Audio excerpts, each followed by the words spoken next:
Choip, choip, choip. Choip, choip, choip. Well, if you build it, they will come. Well, one customer at least. All the others are dead, presumably fighting over who gets to enter the shop first. Welcome to the West, a slightly comedic take on it. The character you play with's name is McMean, after all. Member of the McMean gang, who tried to settle down, but his old gang didn't approve. They showed their distaste by burning everything he built down, and now, revenge. The main campaign has story, but not a lot. The intro and 2 possible sets of dialogue for each boss you face. It's not the most emotional tale apart from anger, and the good guy ending is pleasantly unhappy, but other than that, not much. Not even when you go about the task of killing your ex. Oh, okay, maybe there's some awkwardness, but that's it. Visually, at first glance, it seems like pixel art. But upon further inspection, it's actually early noughties 3D with 2D sprites. I like the look of it, even though the different areas can look similar, but that's probably at the very least partially due to its gameplay being based on Bomberman, requiring destructibles among uniformly placed indestructibles, limiting just how much creativity the procedural generation is allowed. A small war between chaos and order, plus all the corners. And some of the elements are a bit grating, like maybe these cinders, all the dark greyish-brown dirt. The achievement of the rare feat of a human-made construct looking worse than natural textures. But just look at the corn! And the sprites are cool, nice cartoony character design, very exaggerated at times in terms of proportions. Some of them can look real beefy, while others look quite slender. And then just look at all the facial lines. Well, I guess being part of a group of outlaws does produce stress. Western caricatures. This guy kind of looks South Parky here, when they show the characters from an angle, emphasizing facial details. And even though plain, the borders work quite well. And yee-haw, you see the shadows of clouds moving. Musically, the game's okay. Western action man music.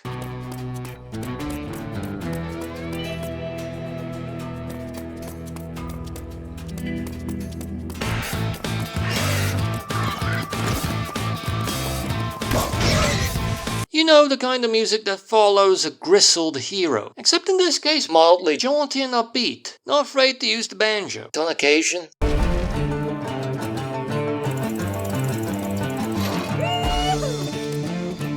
Which is kinda strange. Very light-hearted for a widower with a vendetta. Maybe a bit familiar when you strip away the Western accents.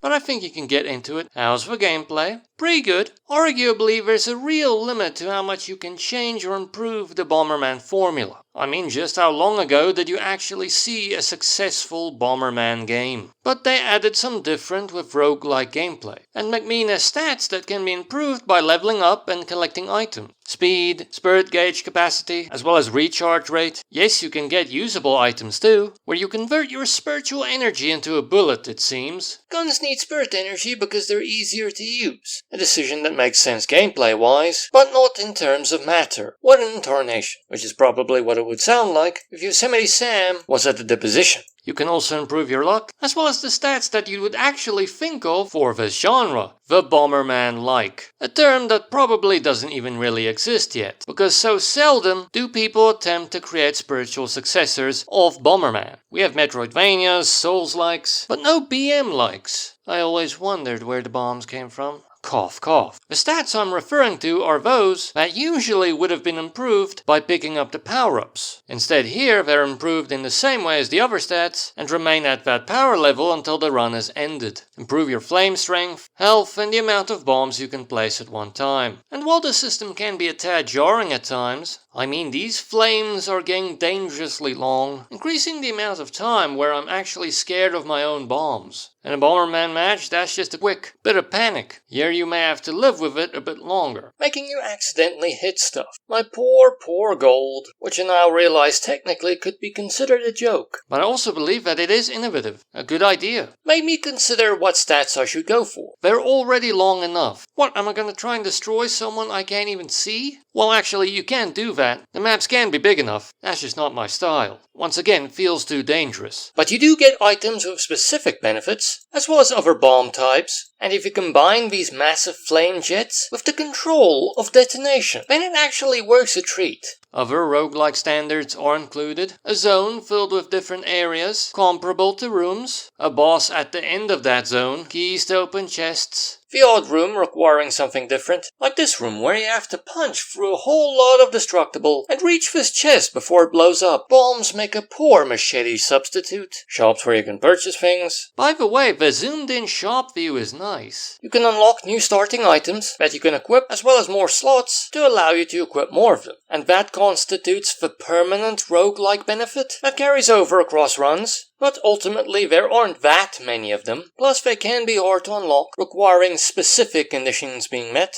It doesn't seem to have secrets either, although in all fairness it can't do the Binding of Isaac thing, allowing you to blast away a wall to reveal a new room, because you have infinite bombs. But don't worry though, the more compulsive among us won't stop looking by blowing up these cacti. The game is very straightforward, Arcadey even. I mean, it only took me 9 hours to complete the game once. And after you complete the game, I don't think there's much of a reason to play it again. There are 2 different endings, but I doubt that going for the other one is enough of a reason to replay it. Plus I don't think other enemy types or items will show up, which is a problem since ultimately the item pool in general isn't that large. I wouldn't be surprised that during a good long run you can collect most of the non-starting items available, at least those that do not occupy these slots. I didn't unlock all of the items, but they aren't enough to really keep me going here, because they improve my odds by giving more starting flexibility. I already completed the game. I don't need more flexibility. I mean, the Binding of Isaac Rebirth had enough of a roguelike loop, but I played 20 hours initially and upgraded that to 80 after in-between game time over a large period of time. This game doesn't have that kind of replayability, doesn't have the same pool of items or enemies, but maybe that's doing this game a favor. I mean, a lot of roguelikes I never fully complete. I stop when I'm kind of bored, maybe feel a bit guilty. Although in all fairness, replaying this game again after such a long time was pretty fun. I almost managed to reach the final boss. Maybe this means that this compact game that's so easy to complete and know that you're done has a place in the market and is worth playing. Even if fundamentally it's going to affect its value for money. But the single player is not all the game has to offer. It also has same-screen multiplayer. Fairly chaotic. The remote play together works too, and it's controller flexible, I believe without the need for Steam input. But Steam input does work. Maybe that's a pretty good reason to get this game on its own. A cheap way of scratching that Bomberman hit. Some people really like trapping each other with bombs. The only problem here is, unfortunately, player 1 gets shared. If you only plug in one controller, you can only still play one player. You'll need another to transition to 2, and so on and so forth. And how cheap is it? On Steam it's 129 Rand full price, 32 Rand 25 on sale. That's 3 Rand 59 per hour of gameplay, including some same-screen multiplayer, which is decent. I've seen better and I've seen worse. Maybe you can inflate those numbers a bit with more multiplayer. And it does have a reasonable download size, as it only takes up 266.62 megabytes on the hard drive. And it works on the Warhorse without incident. I tested a local multiplayer game against AI, and stereotypically the game is kid-friendly. Well, I do not know what or who the American tribe-inspired enemies are based on, whether they had real sources. Okay, sure, the spirit as a headdress, that's commonly a part of a stereotypic or amalgamated idea. The chanting too, maybe. But ultimately the game as a comic design is kind of a parody of the West, and maybe they were designed well enough. The shaman is cool and creepy, and when they throw tomahawks, it almost sounds bro-ish. Well, I suppose throwing a tomahawk is a rather sporty activity. And okay, maybe you can consider this boss to at least apply to 2 stereotypes, visually, wearing both a sombrero and having the face of a calavera. I do believe a lot of rurales wore sombreros. I suppose there's no reason outlaws can't wear them too. But I don't know about those dangling decorations. At the very least they seem a bit impractical. And while the skull face, as you can see here, they're already trying to make him creepy. So maybe his design is fine, even if his name essentially is the Skullo Skull. But, you know, nicknames. And that's it, the game does have same-screen multiplayer. Controller flexible. Just remember, unfortunately, the keyboard and first controller will share player 1 status. So you need more than one controller to make multiplayer work. Heads up, it has no online play. Local multiplayer only. The game has pretty good visuals reminiscent of early attempts at 3D, with cute 2D sprites, exaggerated and cartoonian design, depicting the West in a mostly comedic way. And Hank,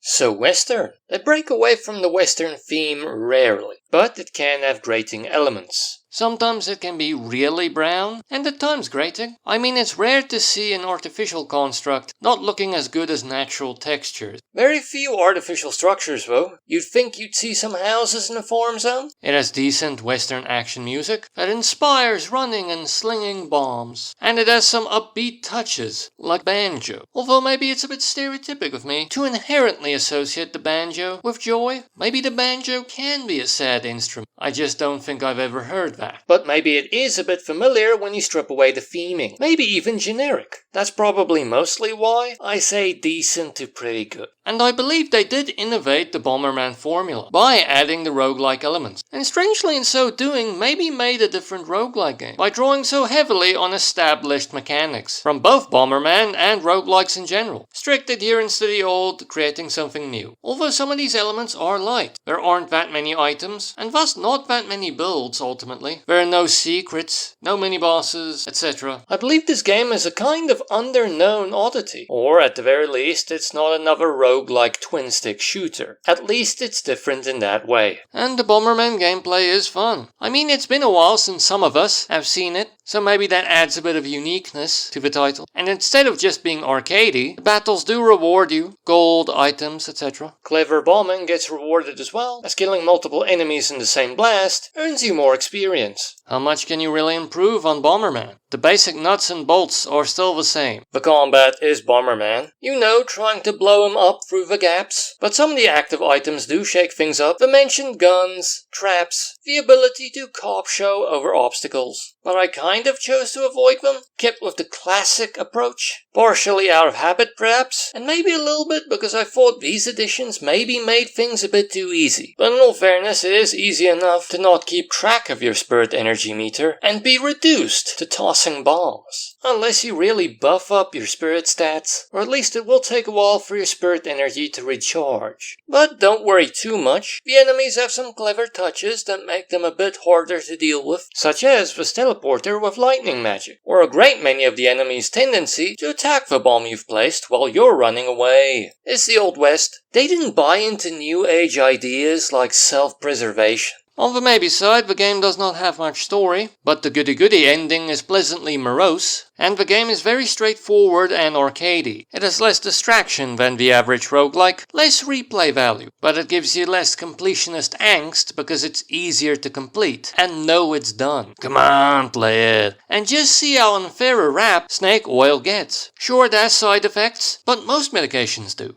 This just has a more straightforward exchange, with bigger extremes.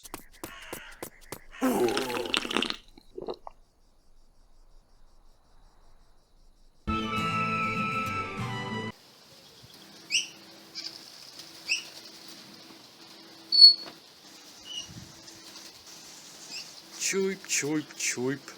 Choip, choip, choip.